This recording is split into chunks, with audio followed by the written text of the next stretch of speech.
I read about one case called the Brooklyn Slasher. That was a really great case. Well, it ended up being an attempted murder, but it was just like a perfect storm. Pretty much what happened was a woman was on a park bench and a guy just walked up to her and slit her throat. She was very fortunate she like survived, but there was a Hmm. guy selling textbooks to a local school and saw the guy and he remembered everything about him. He's like, his hair looks like the running back for the Baltimore Ravens. He looks like this, looks that. So I did the drawing and within a couple hours they knew exactly who he was and they were able to arrest him. Holy. There was a giant press conference about it at One Police Plaza, Hmm. and that time frame there was a huge rash of stranger slashings.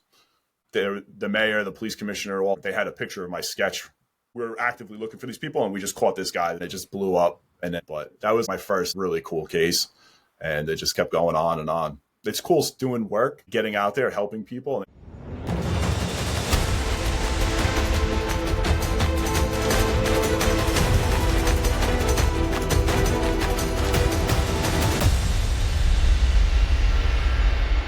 So you go your first day. You have field training officers, right? Yeah. Mm-hmm. How long do you have to work with one of those? So the program always changes throughout the years. When I went through, which I was happy, like I heard stories about in the academy, they would put you out in your grade uniform and make you go stand on a street corner and see what's up. Like I didn't hit the street until I was fully graduated with a gun and shield. Yeah. So their program was 6 months. We had a field training sergeant and two field training officers who were like anti-crime guys that knew the job, and they would take you out. So pretty much they would drop you all on foot posts and like shooting prone locations. You would stand there and they would pull up in a car and pick you up and show you how to do police work, like how to do car stops, how to do this, how to do that, how to do a radio run. So they would just gradually, and if your head was screwed on tightly, you got picked up more from your foot posts. So this is January in New York on a coastal precinct. So there's pretty much it's south of JFK Airport. So you have Uh-huh. Jamaica Bay, and then you have the ocean. So it's like a little strip of land. It's like the land that time forgot, and it's right on like the very edge of New York City. It's just a forgotten place. And so if your head was screwed on, if they liked you, you got picked up a lot. So Nice. And when I'm looking, I'm not ignoring you here. I'm looking. We had a retired officer on that goes by the nom de guerre of Vic Ferrari, who has written a couple books. Hilarious. Vic tells a story about when he was on foot patrol and was a rookie and getting dropped off on those corners, and his buddy was a block away on a corner, and I don't know, something happened, and his buddy kind of ratted him out to the sergeant that was in charge of you new guys. And it was pretty ugly what happened there, but he's hilarious. If you ever, yeah, I was looking no, to get his episode number, but I can't find it here. Right when I'm looking for something, I can't find it. Yeah, Vic Ferrari, like the car Ferrari. it's it's been said a lot, but it's like front row tickets to the greatest show on earth. It's Yeah. that way. It was really cool. Yesterday I went to a reunion, so I did midnights for a while. So we just went to a bar and all these cops and that were retired and still working and stuff. We all got together and it was just funny, talking about all the good old days and like all Yeah. the wild stories and stuff. Yep. I tell you, you never miss that, and especially Yeah. well, now that you're retired, you don't have that same camaraderie on a daily basis like you do when you're on the No. job. Yeah, That's an adjustment. it is walking in and seeing everybody and having a story and Good stuff. Good memories. Yep. So you're on the job for how long before somebody tells you about a Yeah. forensic artist?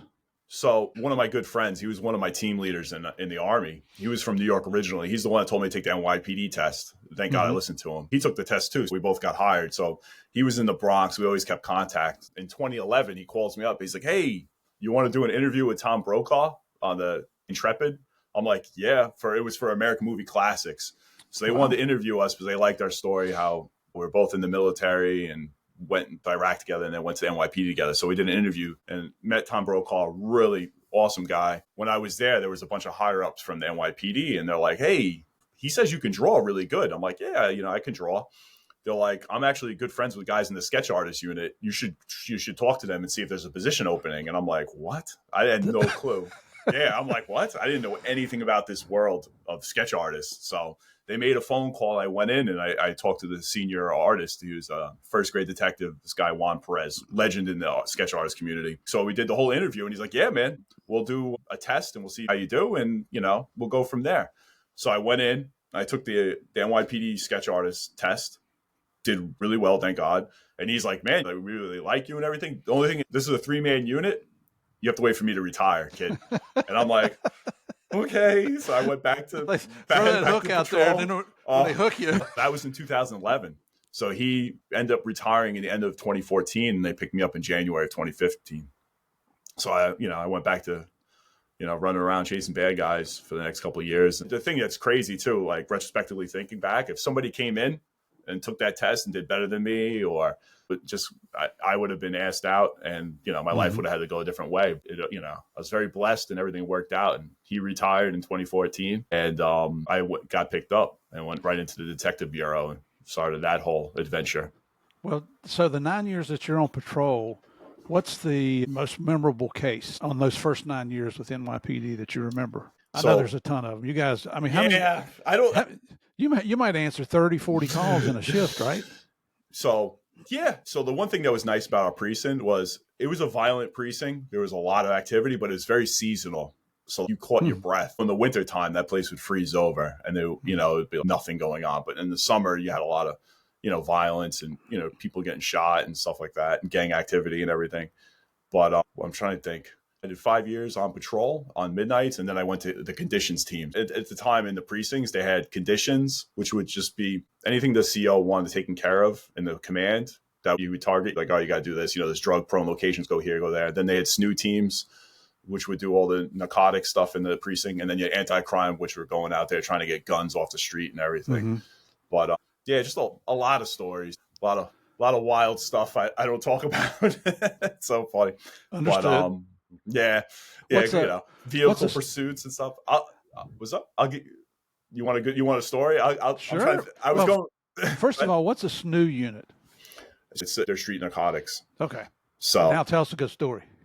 I talked to you obviously prior, and you're like, tell me some stories, and all my stories are a little dicey. So I was like, let me get a good funny story. Everybody likes animals, right? I have a ton of animal stories. It's so funny. So my partner wasn't in that day. I'm working with another good guy. So we're going, and we get a job, and he was like half asleep in the car. The job comes over, and it's a bat job, right? Instantly, I'm thinking, all right, cool. Like a bat flew into somebody's house, an apartment building. So I wake him up, I'm like, oh, let's go. Like, all right, we go. So there's a private apartment complex, and he starts pulling his gun out. I'm like, yo, what do you got your gun out for? He's like, it's a bat, right? Guy with a bat? I'm like, no, like vampire bat. He's like, oh, okay. So the door opens up, and this muscle building black dude opens the door in a towel, and he's like, yo, man, I'm really sorry to call you guys. I know it's late. I don't want you to think I'm a pussy or anything, but like this bat flew in my apartment and it's freaking me out. I'm like, oh yeah, no problem. I got you. So I go in there and I'm like, where is it? And he's like, oh, it's in the back room. So I go in the back room and this bat is just flying circles around the room. I have my nightstick out. I'm like trying to hit it, trying to stun it. I'm missing it. So I look at the guy. I'm like, do you have another towel? And he's like, yeah. So he gets me a towel, right? And the bat does one wrap. I throw the towel up, capture the bat. Dude, I grab the bat. And the first thing I think about is, what am I going to do with this bat? Yeah. So there's a sergeant on the day tour who I love. I always put types of animals in his mailbox. The mailbox behind the police desk, there's little drawers. I'll put the bat in the drawer. So when he opens it up, the bat will fly out. So I'm carrying the bat downstairs, and this poor little bat's just crying. He's like, meep, meep, meep. Yeah. So I'm like, obviously, I'm not going to put this thing in a like, it's going to make so much noise. So when I get downstairs, of course, every sector car working in the midnights has showed up because everybody wants to see this bat, right? Yeah. So I have it in the towel, and the thing's crying. The guy's like, don't give me back the towel. No problem. So I walk out. So everybody's gathered around. So I go to the front of the police car, and I have the towel. So I'm going to open it up. So I open up the towel. Everybody's looking at it. And this bat, it's like a gargoyle. It's like, he's like rolling around with its wings like a little dragon from Game of Thrones. So everyone's looking at it like, oh, crap. It was pretty big, right?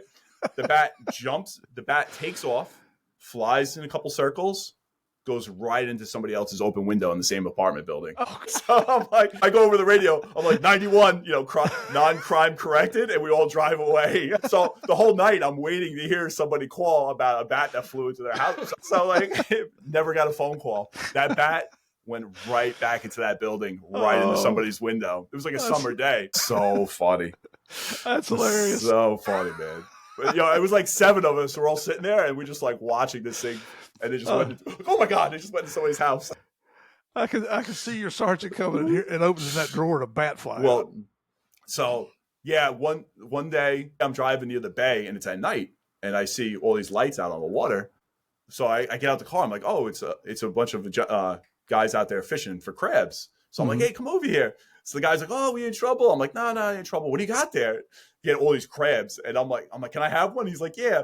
Dude. So I got the biggest crab. It was like this big, put it in a bucket, put it in his drawer. So in the morning he comes in, he's like, how's everybody doing? Opens up the drawer. He just shut the drawer. It was so funny.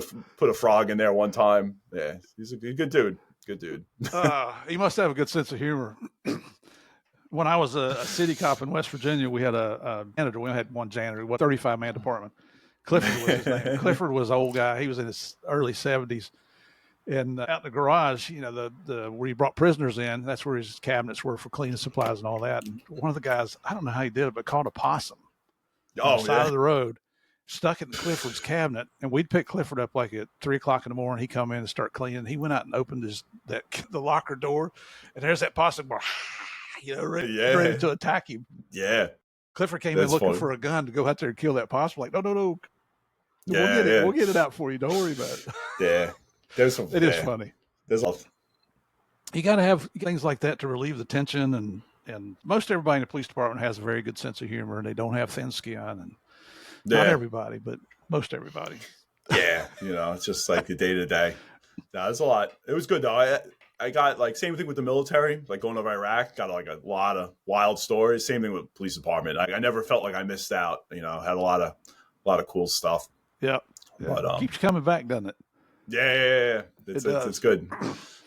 So 9 years goes by. Oh, and listen, you mentioned when we were talking last week that you joined the police department. Why? Why did you join? But other than needing a job. Yeah, no, I had a family member that went prior, like years before me, and then this guy I grew up with, he went to Maritime College, which was at the Marine Merchant Academy, and he did that for a couple of years, and he did a great job, but it's just like you're away from your family all the time. So he was like, oh, let me try to get an NYPD and I'll go to Harbor. So as I'm getting ready to get out, I would say like maybe a year before I got out, I called him up and he's like, yeah, dude, you got to do it. So I'm like, how's the academy? Is it like hard? He's like, dude, you'll be good. Just study this stuff and just give me pointers and tell me about it. So that sparked my interest. Also, I didn't have 60 credits, and NYPD takes you with 2 years military. Also, the NYPD is very accommodating for military people, so they let you buy back your military time of service. Yeah. So you could retire early, which is really nice. I was like, I could do this. And one thing too about it is I'm glad I had the law enforcement experience after the military experience. I think the military experience prepared me personally to be a cop, tactically aware and how to talk to people and all that types of stuff. So it was the next step. It just made sense. Did you become a policeman because you wanted to go kill people? No. You wanted to help people, right? No, I wanted to help people. That's what you told me during our interview. You said you just wanted a job where you could go help others. Yeah. And I bring that up because we see all the anti-police rhetoric that's out there now, fund the police. And we do have a few bad apples in our bunch every once in a while. And when that happens, the media exploits that, and it taints all of us. They want to lead the public to believe that we're all bad. Yeah. And we say this 100 times here on the Game of Crimes. Nobody hates a bad cop more than a good cop. Yeah. Somebody makes an honest mistake, that's one thing. If you're out there to hurt other people, that's not what it's about. And they need to be below the prisons. They have no right to even be in prison with criminals. Absolutely. That sucks. I always like to make a point of that. I know cops all around the world. I haven't met a single cop yet that joined because they wanted to kill people. No. It's ridiculous, the crap that goes on out there. The dehumanizing of police officers is just so. It's just a couple of years it was really at its high point, but like I'm flesh and blood. I have a family. I want to go home. I just want to do my job and protect people that can't help themselves and be out there and just serve my community. And they want to demonize me. It's ridiculous. There's a lot of good people there, and like people are like, oh, there's dirty cops. There's dirty people that work at Target. There's dirty people that work in corporate America. Like. People are people, So like the internal affairs and the NYPD is massive. If I ever did a police call and did something sideways, you just call 911 and instantly you can be connected with somebody and start the investigation on me. There's such a big system in place. Is it perfect? No, but it's something, Yeah. Yeah. It's addressed. Because we don't want bad cops out there working with us. No, absolutely. They're just going to get us in trouble. Absolutely. Well, glad you said that. So now, what was the test that you had to take to get on the forensic artist? Yeah, so It was a pretty basic test. It was pretty wild. The first one is they give you a photograph of somebody. So you're drawing frontal pictures, like you see all the wanted posters and stuff. Mm-hmm. Yep. So they give you an old mugshot from the 70s and 80s. And the first part of the test is just to draw an exact portrait of the person. You do that. I'm just sweating. He's like, yo, this is it, man. You take this test once and that's it. And the NYPD is huge. There's a lot of talent there. There's a lot of art schools and like that they go to school in New York for art and then they falls by the wayside. They become police officers. So the NYPD is full of talent. So sweating. Do the first one, good. The second part is they take photos from several different people and you have to combine elements. So like use the eyes and the nose of this person, the lips of this person, the hair of this person, all that stuff, put it together. And then you make it look like a person. So they're checking for proportions, making sure that you can draw a person. Because some people go in there and they draw like wacky stuff. Pablo Picasso. Yeah. That would be me. The third part is the person giving the test, the artist, he has a photograph. You can ask him any question you want and you can't look at anything. You have to draw a picture of him. And then they flip it around to see how close you got. So, you know, does he have a mustache? Gosh. Yeah, it's pretty wild. And then you actually see what you did. So I did good on that, thank God. And then the fourth part of the test is they do a mock scenario where they have two people at police headquarters that have never seen each other, back to back. They spin around, look at each other for like a minute, which is like the length of which is actually a long time, like the length of a robbery or something. And then you interview the one person who's the mock victim. You draw the person, and then you see who the person is that's in the building, and they show then you see how close you can get to actually doing the person. So, yeah, so they take that, they throw it in a folder, they look at it, they kind of grade it, and then they would compare it with other people. So they always would have a couple people on file, like who can draw in the department to call up at any time. So fortunately enough, I did really good, and the rest became history. Thank God, you know, it was a big change. That's pretty cool. It's how long did that test take? Maybe like 2 hours. The thing too, like with that's another thing too, is they don't want you to spend like 17 hours with a victim doing a drawing. Like you got to be pretty fast. You got to interview them. And these people, you know, they've been victimized, you know, the victims of like some heinous crime and stuff. You don't want to be sitting in there forever. You want to make it like the best experience ever. Find out what they said about the criminal, get it done, get a thumbs up from them, and then, you know, be on with their day and stuff. So, but that's another part of it too, is just to be expedient and get it done. So try to help Redneck Hillbilly here understand how you can draw something without seeing it, just from somebody saying, yeah, you had a big nose, you had eyes set close together, you had a receding hairline, that kind of stuff. How do you do that? So the way I would do it is, first of all, you know the basic anatomy of a human, like the way that the proportions are on the face. The top of your ear goes to the top of your eyes. Your eyes are generic. Everything can subject to change, but your eyes they do. Is the same distance as one eye is the center, like all the proportions. So then what you do is you just go through the list and just ask, and then you do it almost like a caricature of the person, like, oh, he has a big nose, and you do that. Another part, when I actually got the job, they show you how to do everything. You interview the person, you find out what the guy looks like, you get like a mental image, and then you have them go through photos of previous perps from the 70s and 80s. And these are all people that have been convicted, that there's no way that these people are presently walking around in the condition. So we had boxes for every age, race. They go through them and they pick out pieces to give you the base for your drawing. And then I would draw in private, put it, and then I would turn it around and show them. And sometimes they'd be like, oh my God, that looks horrible. No, but sometimes like it'd be dead on, but sometimes they would want to make changes. And they'd be like, oh, I'll make the nose thinner, or put more beard on them, or put a hat. You just go back and forth trying to get the best sketch you can, as close as you can, to help the detectives in the field find the person. So you're getting this information from people who have just been in a very traumatic situation. Yeah. How accurate is their memory, and how do you get them to calm down so they can talk to you reasonably? So the thing is, the longer they're with the person, the more accurate it is. But also, too, a lot of people, you know, it's a hyper violent, traumatic. So some of these images of these people are just burned into their head. So I never talk about the crime at all. I did a lot of special victims cases. I don't talk about any of that stuff. I just get a rapport with the person and just, you know, try to make it the best experience. And the one thing I always did was I try to empower them by being like, help me to help you. This is you getting back at the person. The best you do, no stress. We help the detectives in the field catch this guy. And, you know, this is you fighting against them. And that always worked. Just having that relationship with the victim to get the best sketch I can do. it helped out. And you could see a lot of my cases, how close they got. It's just making them as calm and making it, it's a horrible experience, but making it enjoyable to bridge that gap. That's people skills from being on the street for 9 years. Yeah. Just knowing how to talk to people. That's what it's really that. Like, that's like the big thing, talking to people. That's a lot of people.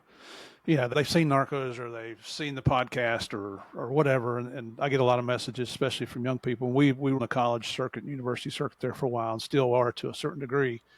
And you get these messages from these young people. Oh, I'd love to be a DEA agent. I'd love to be a federal agent. What's your advice? Go get some experience. Yeah. If you could be a street cop to start with, it just teaches you how to deal with people. I mean, one of the first things you learn is just about everybody's going to lie to you, right?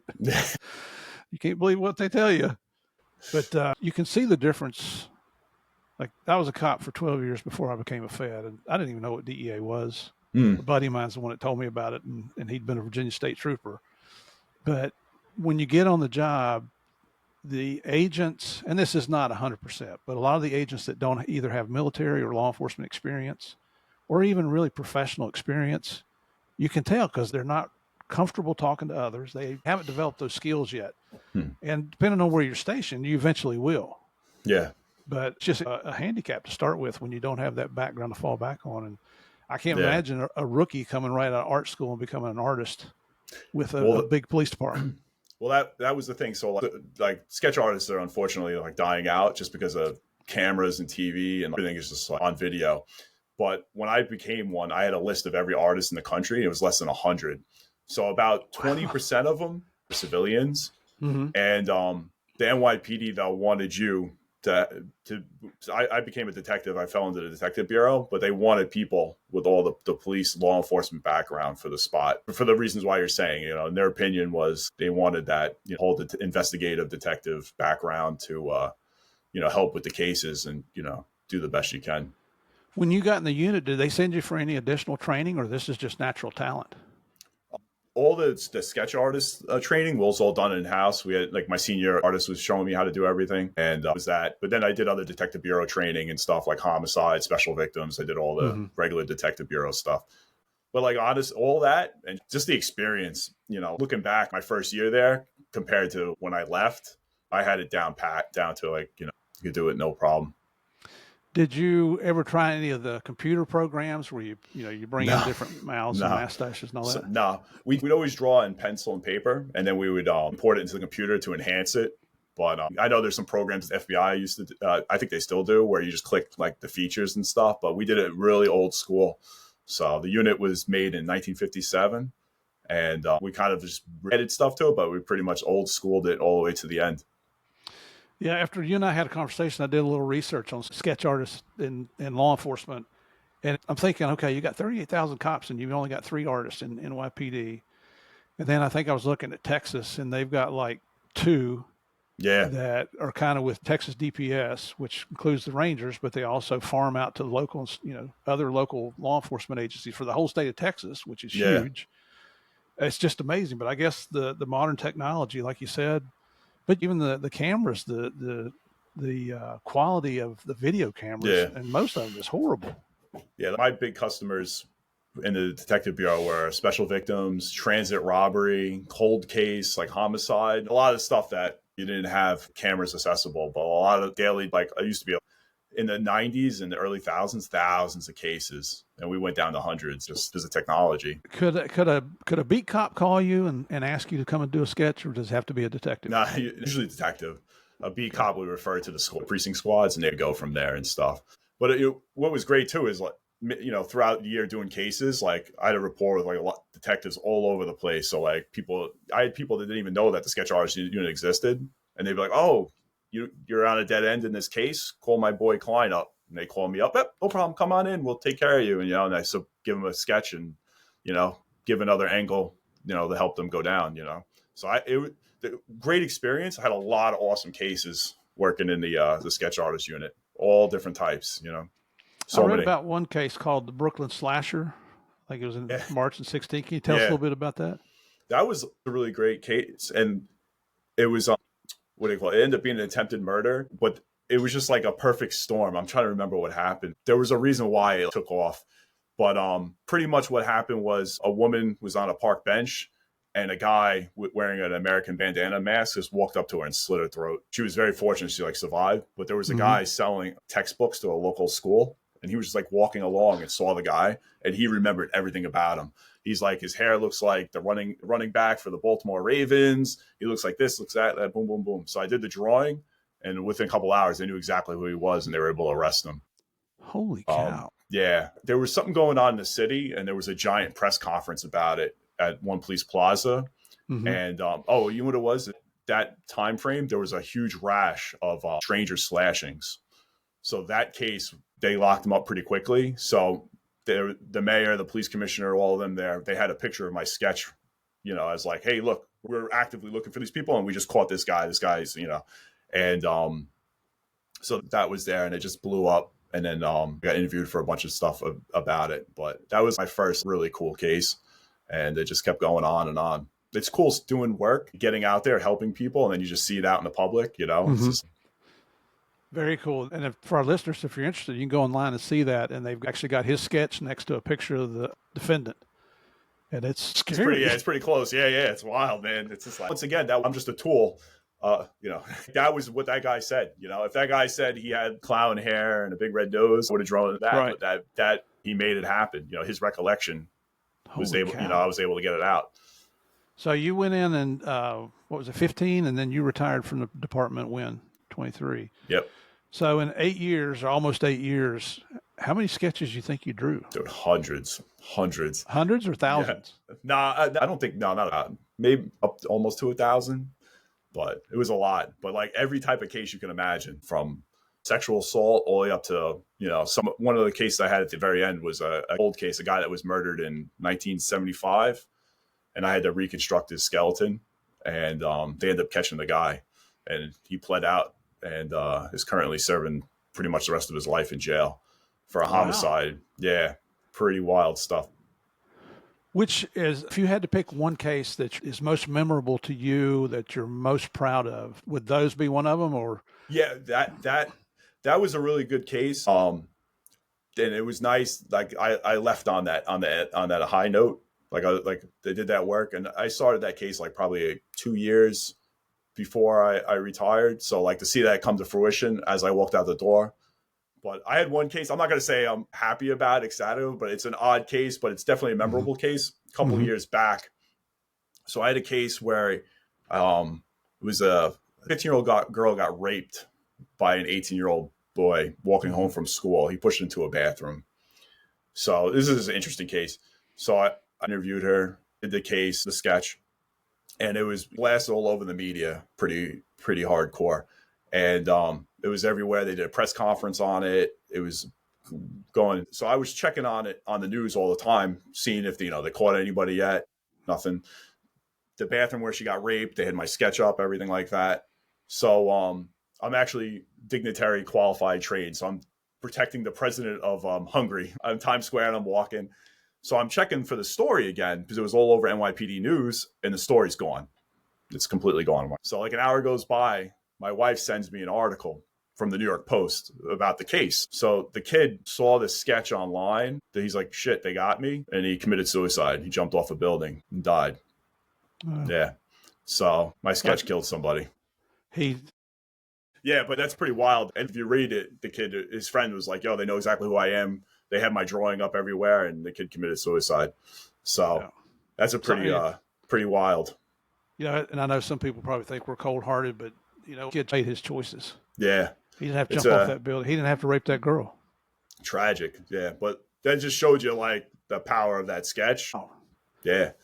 But that's one of many wild ones. Yeah. You want me to tell a story about the cold case? Yes, please.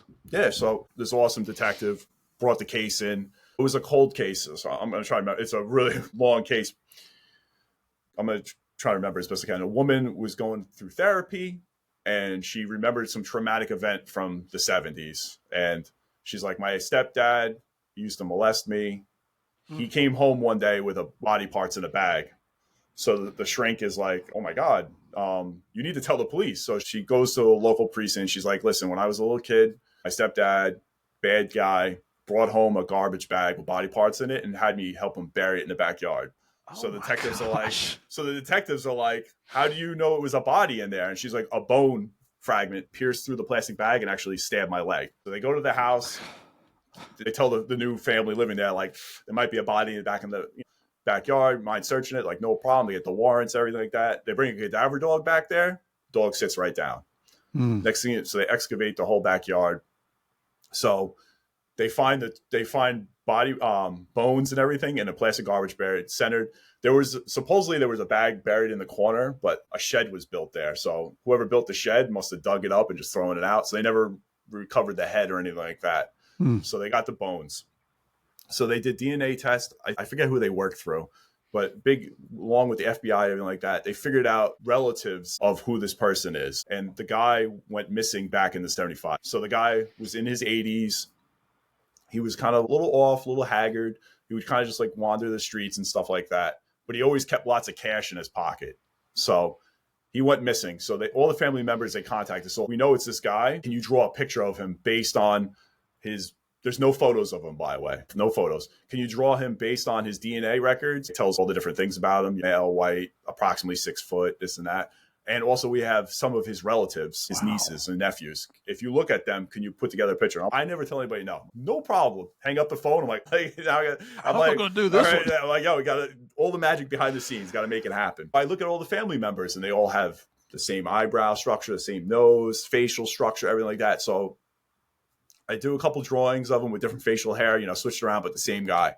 So the niece is 3-way phone call to the case detective, everything. He looks just like that one. Like, all right, cool. So I did all that work, right? So then they end up finding one photograph of him. After all that work, they find one photograph of him in his World War I Army uniform. This is what he looked like in World War I.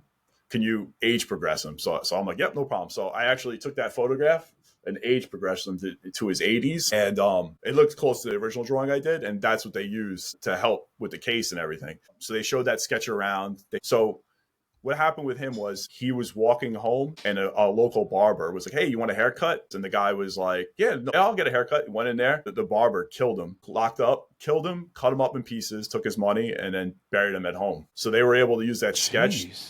People that had been going to that place for years and years, they were able to ID him and I think his brother said that, yeah, that's the guy that came through. So they ended up arresting him. He fought it. So we're supposed to go to trial for it. And at the last second, he pled out, and that's it. And I think he's in his 70s now, the perp. But yeah, bad dude, man. But it's wild though. He killed that one guy and did that whole thing. How many more people did he kill? Yeah. Oh, yeah, it's all online. You can read the articles and everything. But oh my gosh. I'm trying to remember his name. Yeah. That was in George Seitz, Seitz. Yeah. Wow. How do you age progress somebody in a drawing? It's horrible. When you get older, your ears get bigger, your nose gets bigger. All these lines start coming. Through my training, they were showing me how to do it.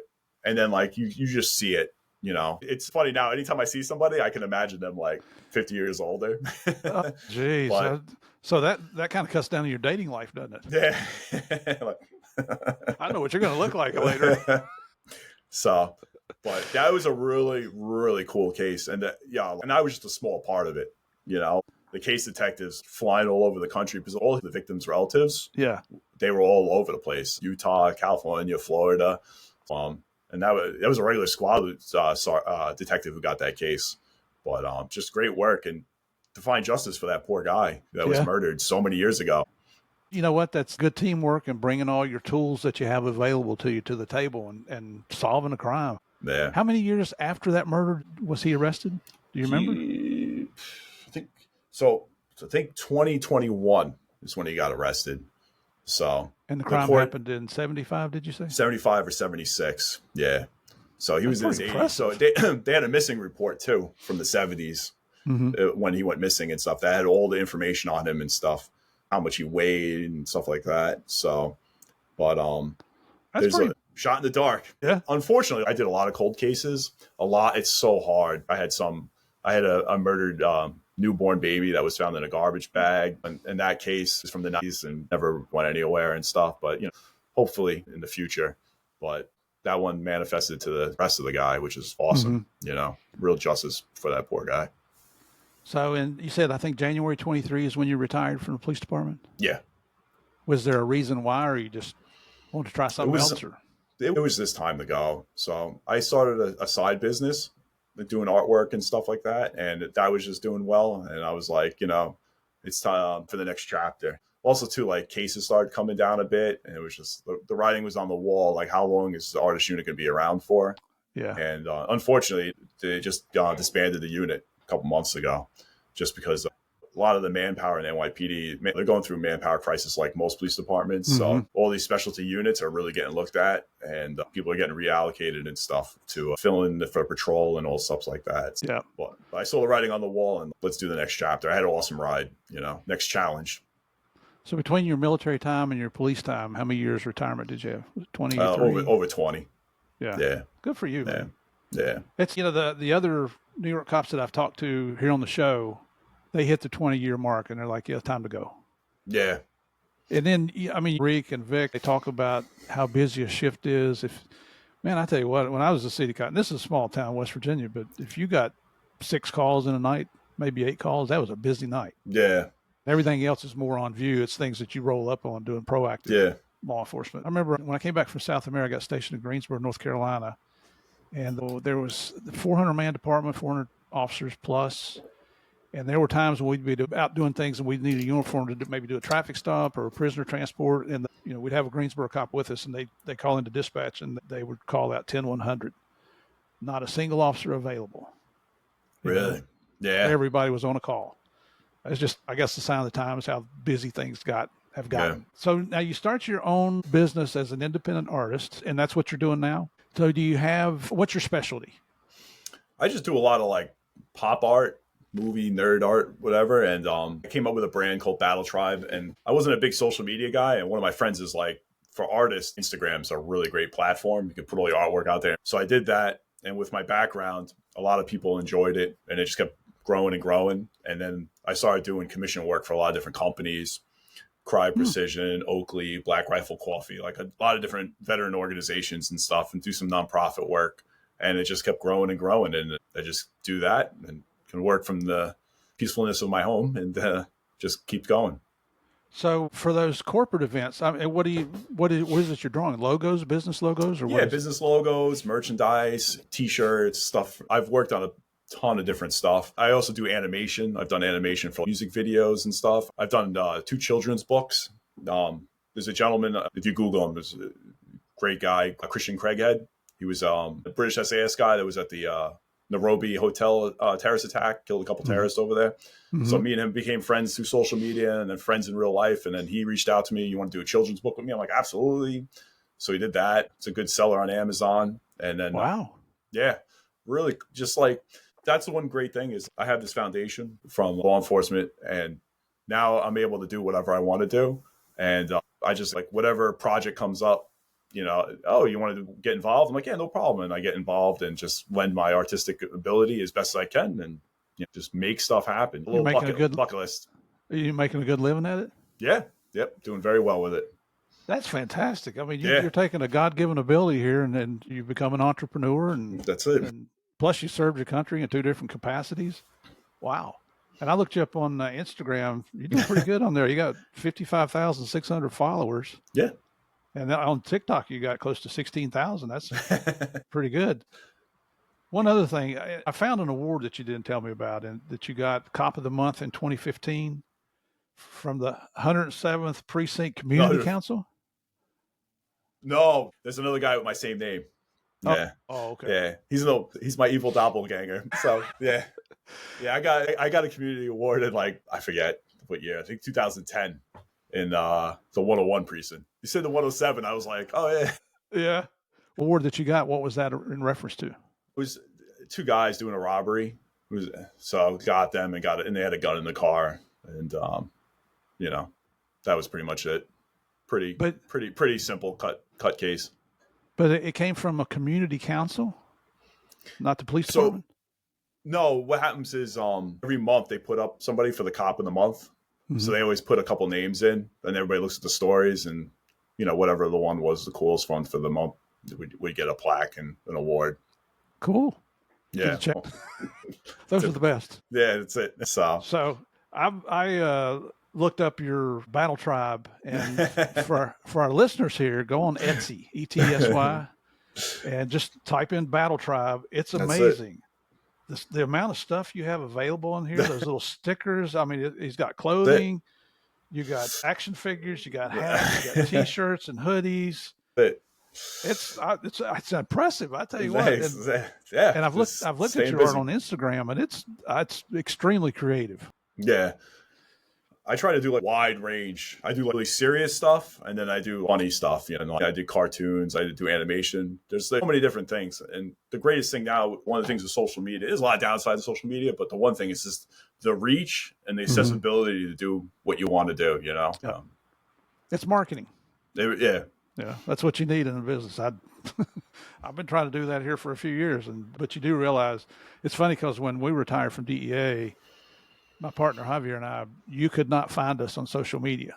But then as you start a little business, you got to market yourself, right? Yeah. So it's a fine line, you know, like you want to do it just right. You want to go too crazy, but you know what, but you have to put yourself out there. Yeah.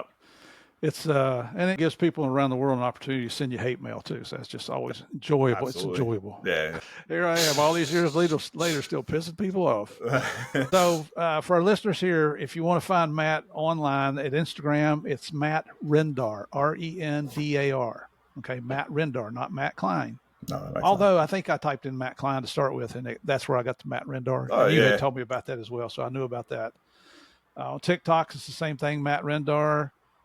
You're on X, not real big on X, but Matt Rendar also. And then his website is Battle Tribe, and that's on Etsy. And you just type in Battle Tribe. It's amazing. I'm really interested. Those little stickers. In fact, when we finish, I want to ask you how you got these stickers, because I've been trying to figure out how to do that here for Game of Crimes. If you had it all to do over again, all these years later, from when you graduated high school to today, what would you change, if anything? I wouldn't change a thing. I've been very blessed, you know, with just the way my life and a lot of great people I've come across that have inspired me and helped me, and I wouldn't change a thing. It's so funny though, in everybody's life, you look at like, oh, there's things you really wanted to do, like a door you really wanted to go, and that door got closed for some reason, and your life goes another direction. But as you get older, now it all makes sense. It does. And I'm just enjoying life and moving forward. If people want to contact you, how would they go about reaching out to you?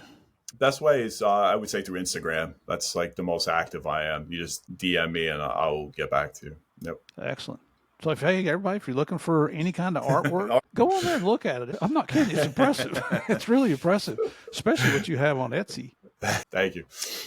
So I think that brings us to the end of our little get together here. But you ever had any thoughts about writing a book about your adventures in life and how this is all developed? Yeah, maybe down the road, you know. I mean, not to be a downer, a lot of stories are just really gritty and bad.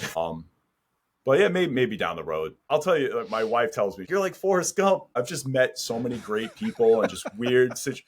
Like, I shook the president's hand at the 9/11 memorial one year. Like, I met Steven Spielberg one year. I just met so many I met you, sir, you know, like, I've just been very blessed. It's just maybe one day a book, maybe. Well, if you ever do, let me know. We'll promote it here on Game of Crimes. Will do. As you were a guest. And you know what you said about those open and closed doors. I don't believe in luck, and I don't believe in coincidence. I think everything happens for a reason. Oh, 1,000%. The fact that you got blown up and then you survived it I don't want to minimize your injuries, but you were able to recuperate almost immediately and go right back out on patrol. There's nothing lucky about that. You know, there was a reason. And, as a Christian, I believe that the good Lord controls everything we do. Yeah, the same here. I think the man in the sky, JC, was like, today's not your day. Because I was really freaking close to that thing, you know, and it should have suffered way more than I did. Well, just being on the streets of New York City as a cop during the time that you were there, it could have happened any day. Yeah. It's wild. You know, you think about, I've thought about this, when it's all over and you go upstairs and you talk to the big man, like, I wonder how many times when you were a police officer where, like, you walked up to a car and that was going to be the biggest gun battle of your life, but it just didn't happen for some reason, you know, like the guy didn't think he could get over on you. Or I wonder how many close calls that you just don't know about, especially in law enforcement and the military and stuff. Exactly. Exactly. I'm with you 100% there, brother. Matt, it's been a true honor to have you on here, brother. For you to give me all the time that you've given me between our pre-calls and that couple little technical issues getting started here, because it's Murphy's Law. I live with it. That's it. And then to get an interview like this, you're the first sketch artist we've ever had on here. So this is the first for the show. If there's anything I can ever do for you, you know how to contact me. Thank you The so much. Brotherhood's still looking out for the Brotherhood as far as I'm concerned, or even into retirement. And for our listeners, show Matt some love here. Check him out on Instagram. Check him out on Etsy, on TikTok. If you're looking for art projects, here's a man. I mean, just got to look at his work. I think you'll be fairly impressed. And once again, just like always, I can't thank you folks enough for continuing to come back every week to listen to the fantastic guests that come on here. It's not about Murph. It's about the people that I bring on here, whether they're former law enforcement, current law enforcement, first responders, or military heroes. And, occasionally bring in a former bad guy so you can hear what their point of view is on the world, as skewed up as that might be. It's very eye-opening. But I know I couldn't do any of this without you. Thank you again for coming back. And why do you come back? Well, it's because you came back to the biggest, baddest, most dangerous game of all, and that's the game of crimes. God bless. We'll see you next week. Thank you, Matthew. Thank you.